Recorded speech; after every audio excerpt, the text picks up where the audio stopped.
വിവാഹിതയായിരുന്നു അവൾ, ഒരമ്മയും. എന്നിട്ടും അവൾക്ക് അയാളോട് പ്രണയം തോന്നി.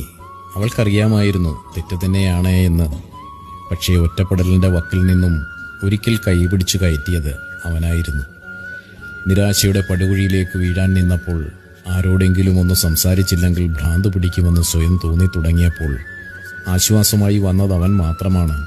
അവളെ മനസ്സിലാക്കേണ്ടിയിരുന്നവർ ഒരിടത്തുപോലും അവളെ നോക്കാതെ അവഗണിച്ചു പോയപ്പോഴാണ് അവൻ അവളെ മനസ്സിലാക്കാൻ തുടങ്ങിയത്, അവളെ കേൾക്കാൻ അവൻ്റെ കാതുകൾ നൽകിയത്, മനസ്സിലാക്കാൻ ശ്രമിച്ചത്.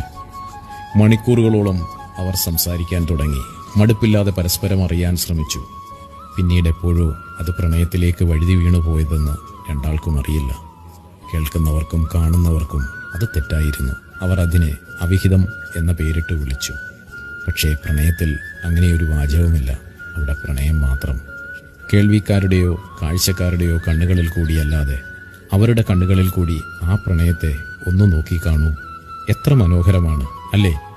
അവിഹിതമെന്ന് വിളിച്ചു തള്ളാൻ എന്തെളുപ്പം.